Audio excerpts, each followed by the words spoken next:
AgroAdvance apresenta Agro em Meia Hora ou Mais. Olá pessoal, sejam bem-vindos ao nosso quadro, ao nosso podcast Agro em Meia Hora ou Mais. Mais uma iniciativa da AgroAdvance, a maior escola do agro. E hoje nós iremos abordar um assunto muito interessante que é nutrição de plantas. E para a gente abordar esse assunto, estou muito feliz em contar comigo aqui com um amigo. Primeiro amigo, um professor, um mestre, que a gente sempre está aprendendo. E eu vou pedir para ele se apresentar. Professor Lavres, obrigado pela sua presença, por estar conosco aqui. E antes da gente começar, professor, se apresenta aí para o nosso público, fala um pouco da sua trajetória. E mais uma vez, muito obrigado pela sua presença. Olá, Eduardo. Eu que fico muito feliz e agradecido de falar sobre esse tema que eu amo, que é a nutrição de plantas. E é uma alegria sempre estar aqui na AgroAdvance, falando desses assuntos com vocês. Muito obrigado. Eu sou professor de nutrição de plantas aqui no Centro de Energia Nuclear na Agricultura, que compõe, junto com a Exalc, o campus Luiz de Queiroz. E de alguns anos para cá eu tenho a satisfação também de lecionar uma disciplina que é obrigatória para o curso de Engenharia Agronômica, que é a LSO 420, Nutrição Mineral de Plantas. Muito bom. Professor, você foi, se eu não me engano, né, me corrija, você foi um dos últimos orientados do professor Malavolta ou foi o último? Correto, Eduardo. A última defesa pela qual o professor Eurípides Malavolta participou foi a minha banca, a minha tese, a minha defesa de doutorado.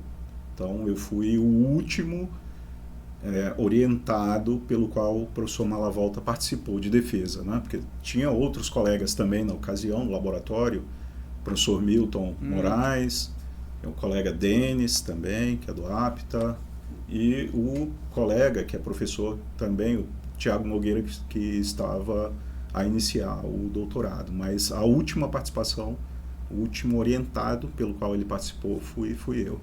É uma honra para mim também. E como era conviver com o professor Malavolta?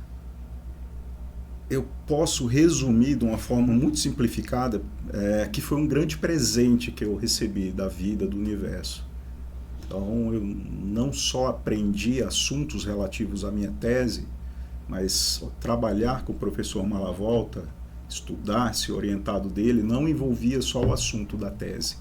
Na verdade, durante toda uma manhã e uma tarde, eu me dedicava com um grupo, sobre a batuta dele, aos mais diversos temas, e muitos desses temas eram demandas de empresas, experimentações, que envolviam desde relação de nutrição com doença, avaliação agronômica de fontes, né? Então parcialmente aciduladas com ácido sulfúrico, né? Fontes de fósforo, por exemplo. Então eram assuntos muito variados dentro da perspectiva de nutrição de plantas. E na verdade, a minha tese, eu trabalhava nela depois que ele ia descansar, que ele ia para casa, por volta das 5 horas, 5 e meia da tarde, né? Então, desse período até a noite, não tinha, aí que eu... Porque antes você tinha que ajudar. Eu participava. As demandas dele. As demandas. E isso foi super importante para o meu aprendizado, né? Então foram várias teses, na verdade, que eu fiz sobre a supervisão dele, e tive a honra também ainda de tê-lo como supervisor por quase um ano no meu pós-doutorado, no meu primeiro pós-doutorado. Foram dois, o primeiro CNPq e o segundo com a FAPESP. Também tinha sido submetido o pedido com ele, mas ele faleceu, e o professor Takashi Muraoka, que foi o meu supervisor de pós-doc, né? Mas todos esses projetos foram vislumbrados lá com o professor Malavolta. Então, foi um grande presente ter trabalhado com ele. E por que nutrição de plantas, professor? Por que você escolheu essa área de atuação? É interessante, Eduardo. Quando eu cheguei aqui em Piracicaba, tem 30 anos praticamente, eu vim fazer agronomia, vim fazer a graduação aqui. Eu saí de Sergipe, de Aracaju, para fazer agronomia, que era um sonho que eu tinha. E como todo nordestino, a gente pensa em resolver o problema da seca, o brinco, né? Então eu pensava muito na irrigação e drenagem, mas era algo muito mental. E o que o coração sentia, isso eu entendo e acredito muito que tudo na vida a gente tem que escutar mais o coração, não tanto o mental. E o coração, o que eu sentia é que era alguma coisa ali pelos solos. Então eu comecei a perceber isso quando nas primeiras disciplinas, mineralogia, petrologia, eu já gostei. E na minha primeira aula de nutrição mineral de plantas, a teórica com o professor Rock Deschen, eu fiquei completamente maluco. Então ali foi a paixão à primeira vista. Foi literalmente aquela paixão à primeira vista que perdura. Quase 30 anos, até hoje. Sou apaixonado pelo tema. E a nutrição de plantas, ela é tão empolgante, né? É a minha área de atuação também. E a química, a fisiologia da planta, o solo, essa interação, né, professor, é uma coisa assim que realmente fascina e a gente está sempre aprendendo, né? Sem dúvida. E com base nisso, o professor, até eu vejo que você tem estudado alguns temas até mais avançados, que está às vezes um pouco distante do produtor, e eu acho que a nossa conversa, acho que ela é até para tentar dirimir algumas dúvidas, o produtor entender algumas abordagens, né? Até que está aqui na nossa pauta, que são algumas abordagens fisiológicas, bioquímicas, empregadas para antecipar a diagnose de desordens nutricionais. O senhor poderia falar um pouco sobre isso? Quais são os indicadores precoces, né, que podem ser detectados por meio dessas técnicas? Perfeito, Eduardo. Uma ótima pergunta. É um desafio, na verdade, eu entendo que isso é um desafio, é uma proposta aí de carreira. Não é algo muito simples. Eu tenho a felicidade de trabalhar com outros colegas. A minha inteligência é justamente estar perto dessas pessoas diferentes, inteligentes, né? E com isso conseguimos agregar várias técnicas, né? Então, com o professor Hudson, temos também utilizado a espectroscopia de fluorescência, a absorção de raio-x, para entendermos não só a distribuição espacial de nutrientes no tecido, mas também entender o ambiente químico, caracterizar o ambiente químico eu vou falar por que é importante caracterizar a forma pelo qual o nutriente se encontra na planta, não é? Porque, principalmente em análise de tecido vegetal, nós ainda, por mais que as técnicas bioquímicas, fisiológicas, físico-químicas, que essas que nós estamos buscando, juntá-las para entender o funcionamento do organismo altamente complexo, que é planta, né? A abordagem ainda da quantificação do nutriente em planta ainda é teor total. Então é um grande desafio, porque seria importante termos a quantificação, quanto que a planta tem dos nutrientes, sobre sempre uma perspectiva da lei do mínimo, em termos de quantidade e proporções entre eles, mas ao mesmo tempo saber ou monitorar como que cada nutriente tem sido usado eficientemente para aqueles aspectos numa escala temporal, que é outro fator de complexo, em escala temporal, como esses nutrientes estão sendo demandados e se eles estão atendendo às demandas, né, nutricionais em termos de performance, não só produtiva, mas também qualidade, formação de colheita, proteção vegetal, né? A gente pensa muito em produção, rendimento produtivo, mas nessa performance é importante mencionar a participação dos nutrientes na fisiologia, na bioquímica, em termos de qualidade do produto formado, da formação de colheita. Então, mais açúcar na cana, mais proteína na soja, no milho, o óleo, enfim. E essas técnicas, como elas estão, professor? O avanço delas, né? Elas estão, a sua perspectiva, você acha que a médio prazo, como que está isso? Eduardo, é desafiador tentar prever se a médio ou longo prazo, né? As técnicas analíticas, elas têm avançado muito, mas de novo nós ainda estamos muito com base no teor total. Muito ainda no teor total. E isso nós precisamos avançar nesse sentido. Né? Então, as técnicas avançam, sim, as formas de olhar esses nutrientes na planta, mas muitas vezes nós ainda estamos olhando o teor total. Esse é um desafio que nós temos, que eu não sei ainda mensurar se a médio, curto ou longo prazo nós consigamos dar esse grande passo em termos de caracterização do ambiente químico ali na planta. Sim. Né? E prever, então. Outra questão que você perguntou, que também tem sido buscado, são marcadores, né, biológicos, então enzimas ou algum metabólito de metabolismo secundário, por exemplo. Mas, de novo, planta é um organismo altamente complexo, plástico. Né? Então, se, por exemplo, estamos buscando proteínas ou enzimas, veja que a planta é um organismo tão sofisticado que muitas vezes ela apresenta isoformas. Né? Então, uma enzima, por exemplo, a glutamina sintetase, a isoforma 1, a glutamina sintetase, a isoforma 2, que estão espacialmente, elas estão localizadas em compartimentos diferentes na organela, né? Ou na célula. Então, muitas vezes, uma isoforma não funciona, mas a outra funciona bem. Ou as plantas têm a capacidade também a transferência horizontal de genes, por exemplo. Então, criando-se cultivares, ou variedades, ou híbridos. Né? Isso confere, e outros fatores que conferem uma grande plasticidade, e é justamente aí que reside o grande desafio de encontrarmos biomoléculas. Mas a pesquisa tem avançado nesse sentido de encontrarmos biomoléculas que sejam indicativas de estresses. Sim.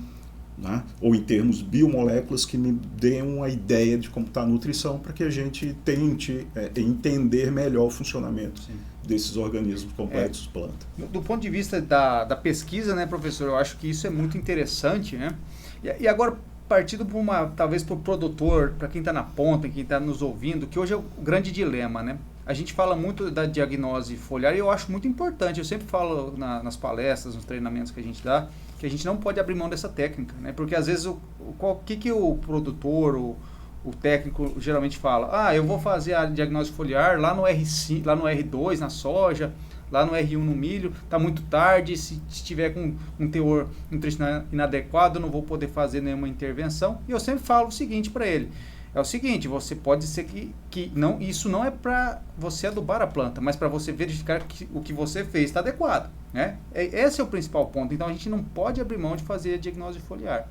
Mas mesmo assim, eu acho que, e eu sei que lá o professor Hudson tem avançado muito nisso, a gente criar alguns mecanismos, algumas técnicas para que a gente seja mais rápido nessa diagnose e poder fazer em etapas que a gente possa fazer uma intervenção. Eu acho que é isso que tá caminhando, professor. O que o senhor acha nesse sentido? De técnicas que sejam mais rápidas e que a gente altere essa época e calibre, porque tem que ter uma calibração. Hoje é calibrado para o R1, é calibrado lá no milho para R1, na soja para R1, no milho ali no florescimento. Então temos que ter tabelas calibradas, seja em épocas mais atrasadas ou quando a soja está mais nova ou mais velha, né? Só que tem que ter calibração, porque a gente precisa ter um parâmetro, né? Mas como que o senhor vê isso, essa questão do avanço dessas técnicas mais rápidas e também a gente poder diagnosticar as plantas em outros momentos para poder fazer alguma intervenção? Você acha que esse é o caminho? Perfeito, Eduardo. Esse é o caminho que estamos buscando antecipar, notadamente para as culturas anuais. Porque nós sabemos que existe uma certa cultura de negligenciar, porque existe aquela ideia, mas eu não tenho tempo agora suficiente, até eu receber o laudo do laboratório, eu não tenho mais. Exato. Agora, é ponto pacífico, e o que você falou é super importante. A diagnose foliar, dentre uma série de objetivos, uma delas é orientar o produtor de como está sendo o manejo da correção da acidez do solo e da adubação. Exato. Então, numa perspectiva, a análise química de tecido, ela deve ser o ajuste fino desse manejo nutricional, o manejo da correção do solo, ou seja, da avaliação de fertilidade do solo, começando a corrigir a acidez do solo e depois os teores disponíveis dos nutrientes. A diagnose foliar, ela tem essa capacidade de ser esse radar. Vou fazer essa metáfora. Então, para balizar sempre o produtor. A avaliação antecipada para as culturas anuais, principalmente essas plantas que são mais, vamos imaginar um cultivar de feijão aí que com cerca de 90 dias já está produzindo, né? Então veja a necessidade de antecipar, a importância de antecipar a avaliação em fases iniciais de desenvolvimento, de tal modo que a gente tenha tempo de receber esse laudo e tomar uma decisão assertiva em termos de manejo nutricional. Pensar, por exemplo, na adubação foliar, não uma suplementação. Então, a busca, né, por ou biomoléculas, né, ou entender a bioquímica e a fisiologia é uma das linhas de pesquisa que nós temos no laboratório, que é justamente antecipar. E depois, antecipando, nós precisamos calibrar. Né? Então, precisamos calibrar e, quem sabe, a possibilidade de chegar. Nisso, professor? Eduardo, eu posso te falar que sim. Tudo bem que, em termos científicos, o que é que nós temos ainda? Está muito, pelo menos do nosso grupo, ainda está em fase inicial. Mas publicamos há quase 5 anos atrás um artigo científico numa revista de prestígio internacional na área de fisiologia e bioquímica. E esse trabalho nós chamamos de prognose. Por que prognose, não diagnose? Que nós diagnosticamos a anomalia antes mesmo da planta mostrar o sintoma, tá? As desordens nutricionais. Então chamamos de prognose, ou seja, antecipamos o diagnóstico em plantas que estavam sob fome oculta. Tá? Então, ou seja, com 20 dias após a imposição da restrição nutricional, nós conseguimos observar, uma abordagem fisiológica e bioquímica, que todo esse aparato bioquímico já estava desorganizado. Só que elas estavam, em termos visuais, sem anomalia, crescendo, coloração de folhas sem alterar. Porém, o aparato, a maquinaria bioquímica já estava desorganizada. Seria uma análise enzimática?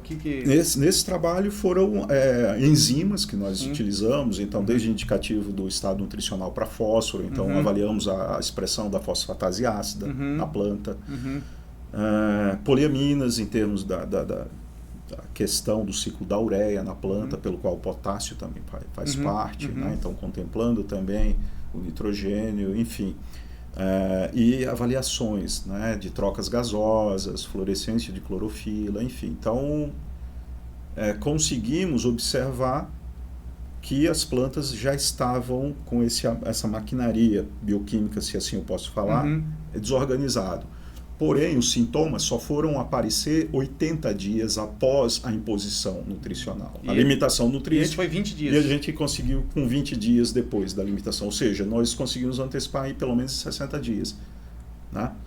E isso foi questões também estratégicas, em termos do experimento, como ele foi conseguido. Então, eu acredito que a gente consegue antecipar ainda mais. Sim, né? Mas ainda foi uma técnica um pouco, vamos dizer, por produtor. O produtor está longe. Está longe. Isso é visando do ponto de vista científico, entender como que a planta está se comportando já logo após uma restrição nutricional, vamos dizer. Isso, perfeito, Eduardo. Então, dentro dos muros da academia, da universidade, então é uma abordagem muito científica, né, de pesquisa, mas a ideia, né, é desenvolver também uma pesquisa, não só pesquisa básica, mas uma pesquisa aplicada, e entendendo ou encontrando biomoléculas que sejam bons indicativos, a ideia é transformar esse conhecimento numa tecnologia ou numa prestação de serviço.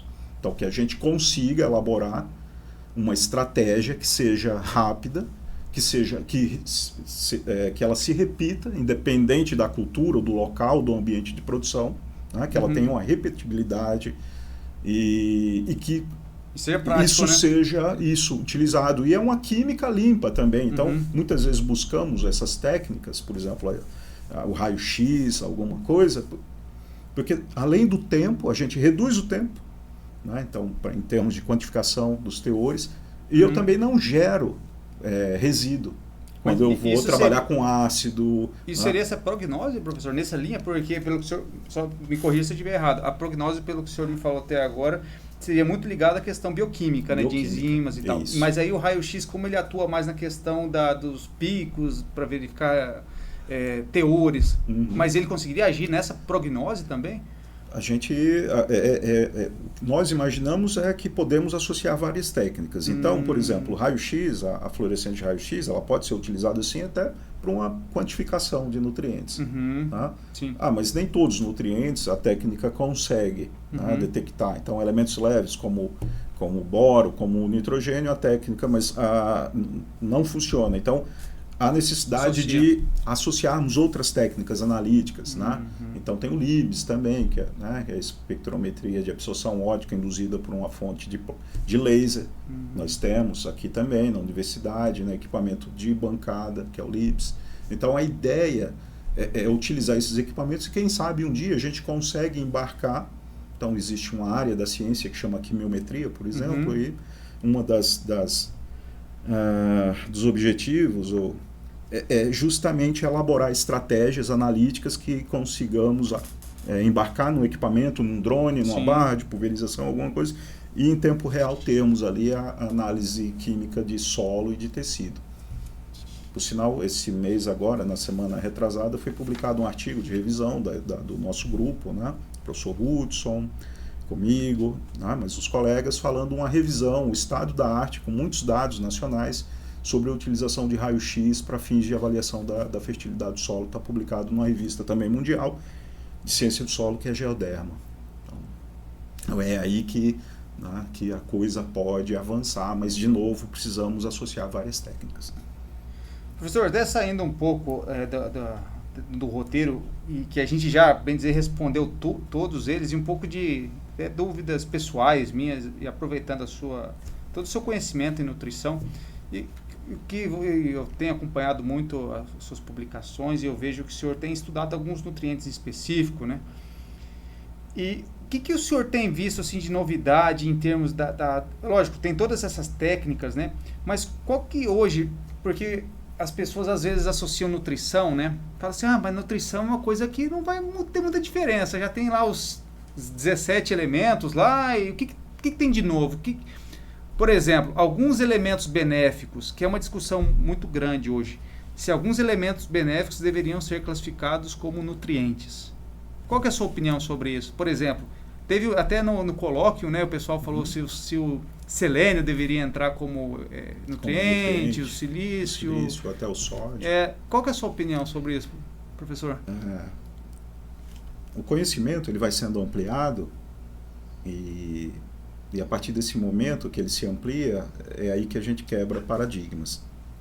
Então, é extremamente importante essa pergunta e ela não é tão fácil de responder. Pelo que, resumindo do colóquio, essa discussão não chegou num denominador comum, porque houve uma preocupação também dos cientistas, dos pesquisadores com relação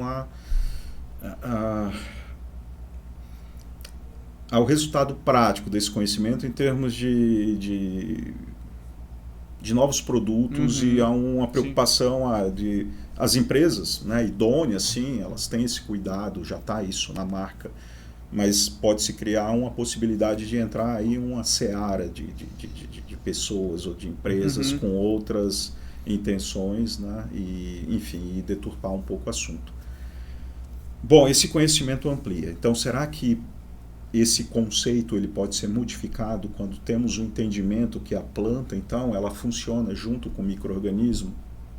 Então, nessa simbiose, nessa troca de favores, vamos pegar desde um exemplo de um risóbio, então uma troca literal, uma troca de favores, Então, a planta está dando lá carbono, isocitrato, enfim, carboidratos, e o risóbio, por sua vez, entrega um nitrogênio agora numa forma que a planta consegue transformar. No caso da soja, nos ácidos, a lantoína é ácido lantóico, que a gente chama de ureídos. Ou a micorriza também, com os fungos micorriza musculares, é sempre uma troca de favor. Nessa perspectiva, nós podemos modificar um pouco do conceito, que são os critérios diretos de essencialidade, que são muito bem fundamentados, eles foram publicados em 1939 e perduram até hoje. Então, é a partir desses critérios que definimos quais são os elementos essenciais, quais são os elementos benéficos e os elementos que até o momento não conhecemos função bioquímica e fisiológica, que muitas vezes chamamos de elementos tóxicos. Agora, esse ano também, já que eu vou tentar não falar de uma forma tão científica, saiu uma revisão muito bacana, e eu assinei essa revisão também, está numa revista também mundial chamada Plant Science. Uhum. E traduzindo, o título é Concepção de Nutrientes numa Perspectiva de Evolução de Plantas. E aí fizemos uma abordagem também do sódio. Tem pesquisa do grupo mostrando que sódio em baixíssima concentração, tá? Porque muitas vezes a pessoa fala, professor, mas isso não pode causar salinidade. Não, é uma concentração extremamente baixa de sódio em condições adequadas de nutriente, de potássio, por exemplo, isso é uma das linhas de pesquisa, e em homeostase com a água, esse pouquinho de sódio que tem sido colocado, a gente tem observado não só visualmente em termos de crescimento, mas também bioquimicamente, fisiologicamente, usando técnica isotópica para observar a assimilação, a eficiência de assimilação de CO2, como esse CO2 está sendo absorvido pelas folhas. Então a gente observa efeitos que eu posso falar, no mínimo, mais que benéficos. Então, se ampliarmos esse entendimento e considerarmos também a microbiologia, quando eu fiz a graduação aqui na Exalc, a microbiologia do solo era uma disciplina optativa. Sim. E já tem muitos anos, que bom que ela é obrigatória. Né? E essa abordagem do microbioma, temos colegas fantásticos aqui trabalhando, mostrando essa relação íntima entre planta e micro-organismo e como essa interação pode modular respostas positivas da planta a fatores do ambiente, por exemplo, né? Estresses, sejam eles de ordem biótica ou abiótica, como que as plantas conseguem escapar melhor, porque elas têm essa capacidade também, né? De umas mais, outras menos, de convidar literalmente micro-organismos para fazer associação e todos ganham com isso, né? Então, nessa perspectiva, pode ser que a gente comece a mudar um pouco do conceito, ou seja, que o cobalto, numa perspectiva de planta e risóbio, ele é nutriente. Porque nessa perspectiva atual, o cobalto nós sabemos que ele é benéfico para a planta. Porque se eu colocar nitrogênio, nitrato, o que seja, para o amendoim, para a soja, ela vai produzir. Ela não quer saber de onde veio o N, ela precisa do N. Então, nesse sentido, o risóbio ele perde a função biológica. Agora, se nós estamos falando de agricultura né, conservacionista, que o Brasil é referência para o mundo, pensar em FBN, uma fixação biológica de nitrogênio eficiente, o cobalto é importante para o sistema, porque ele é exigido pela... Então, mas aí o conceito de nutrição não mudaria, professor, nessa perspectiva? Que hoje nós temos os critérios de essencialidade, que aí a gente teria que... Eu lembro que até o níquel, para você comprovar, você teve que fazer 3 cultivos lá da cevada, esgotar o sistema e tal, a um ponto que realmente você conseguisse diagnosticar a deficiência dele. E o sódio, nessa perspectiva, eu não sei se eu entendi, eu gostaria que você me esclarecesse. O sódio aí, na verdade, ele teria esse ganho que você comentou, que não seria só tão benéfico, ou teria um efeito maior, mas ele teria que ser comprovado nos critérios antigos. Você teria que deixar o solo sem o sódio, ou as abordagens para esses elementos entrarem nos grupos de nutrientes teriam outras abordagens. Teria que mudar o conceito de nutriente? Essa é a minha pergunta. O conceito de nutriente vai ter que mudar ou não? Justamente está aí o desafio em mudar, né?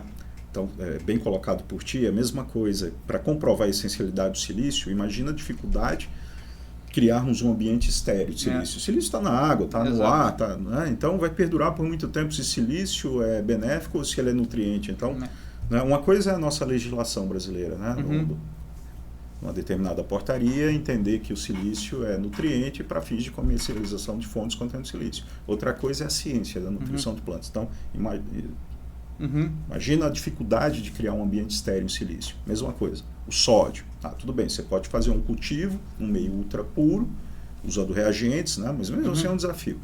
Em termos práticos, eu lembro que o professor Malavolta ele recomendava a adição de cloreto de sódio para uma empresa, né? Uma indústria, uma empresa do setor de coco, plantios comerciais de coco no Pará. E áreas que estavam com uma certa distância do mar, ou seja, se beneficiavam menos, né, da adição de sódio por vento ou por chuva. Então ele recomendava, tinha umas doses lá de cloreto de sódio. Olha só. Então justamente esse sódio, nós sabemos que em algumas plantas tem uma maior substituição do potássio pelo sódio, você consegue reduzir, né, o custo. Né? É como se houvesse uma conversa entre planta e os nutrientes e o sódio falasse para o potássio, ó, como você é nutriente, né, e é muito extraído, então faz o seguinte, vai ativar enzimas, vai fazer o controle de pH de citossol e deixa que o elemento benéfico sódio, cuide um pouco mais das relações de potencial de água na célula. É como se houvesse isso, e aí com isso você reduz potássio, mas aumenta a eficiência de uso dele, porque tem o sódio aí cobrindo algumas funções fisiológicas do potássio. Legal. Mas e na sua concepção, professor, pelo que vocês discutiram lá no colóquio, tudo isso que você falou aqui, você acha, assim, é uma opinião sua mesmo, pessoal, você acha que vai ter mudanças nessa questão dos nutrientes? Tipo, o que vai, se vão entrar novos elementos, eu não sei, tempo e tal, mas você acha que isso vai acontecer? Tipo, que em algum tempo, ó, realmente não são só esses, nós vamos mudar, o silício vai entrar, o sódio vai entrar, o cobalto vai entrar. Na sua visão, pelo que você entende de nutrição e... Em termos de conceito, principalmente se ainda permanecermos presos num critério de essencialidade, que é muito bom. O professor Daniel Arnon e o professor Perry Stout e Daniel Arnon, que foram discípulos do professor Dennis Hoglan, eles foram extremamente geniais, né? Perspicazes quando eles definiram o critério de essencialidade, não só o critério direto, mas os critérios indiretos, que seria uma forma também até de, depois de contemplar algum elemento, que acabou acontecendo com o boro, né? O ano do centenário, né, da comprovação da essencialidade do boro.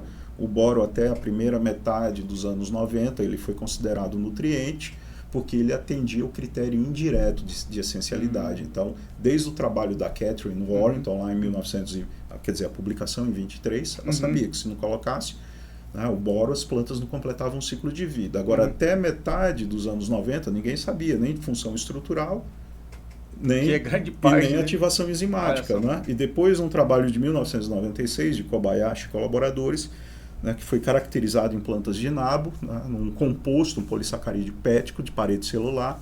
E esse composto, eu vou falar um palavrão aqui, vocês não se ofendam, né? A bororaminogalacturonana 2, né, esse polissacarídeo pético, e que tem boro, fazendo ligação ali da estrutura, e também tem cálcio ali, né, em subunidades de ácido galacturônico. Então, mas veja, se ficarmos presos ainda nesses critérios, vai levar muito tempo ainda para mudarmos essa lista do que de que são elementos que outrora eram benéficos e agora são essenciais. Então, de novo, eu acredito muito que isso possa mudar a partir do momento que esse critério de essencialidade ele deixar de olhar só a planta, mas ele olha a planta sim interagindo com o micro-organismo. Por exemplo, isso é só essa? Não, mas essa é uma das um dos caminhos que eu acredito que possa mudar esse entendimento, se a gente olhar agora um sistema. A planta e os organismos e os micro-organismos, por exemplo. Muito bom, professor. Professor, queria agradecer pela conversa, pelo bate-papo. É papo reto mesmo, e acho que a ideia era trazer um pouco a sua visão sobre essas novas técnicas, essas formas de a gente poder antecipar, né, algum diagnóstico, e a gente sabe que a academia está caminhando, né, nesse sentido. A gente tem algumas novidades, tem algumas coisas que ainda estão um pouco distantes do produtor para ele implementar, mas algumas coisas já estão avançando bem, como você comentou. E gostaria de te agradecer, professor, e se você quisesse deixar alguma mensagem final sobre as suas perspectivas da nutrição ou para a vida mesmo das pessoas que estão nos ouvindo aí. Fica à vontade, professor. Obrigado. Eduardo, mais uma vez eu gostaria de agradecer, sempre um motivo de muita felicidade vir aqui na AgroAdvance, falar desses temas de nutrição, como eu havia comentado, é uma paixão, né? É algo que balança o nosso barco. Nós temos muitos desafios para implementar em campo. As técnicas estão avançando, mas existe ainda uma certa distância ainda, né? um pouco disso também é em termos de transferência da tecnologia, ou seja, a universidade está fazendo mais extensão ou menos extensão, então eu acredito que isso é um fator importante também para que as tecnologias cheguem no campo, mas enfim, o Brasil, né, com uma série de desafios que nós temos, eu acredito que é uma referência para o mundo de uma agricultura pujante, de uma agricultura tecnificada, de uma agricultura diversificada, de uma agricultura sustentável. Eu acredito que avançaremos muito, né, a partir do momento, e são grandes os objetivos que estamos perseguindo: antecipar a diagnose. A diagnose foliar, ela está muito bem estabelecida, principalmente para as culturas perenes e semiperenes, mas o grande desafio é antecipar, até nelas também.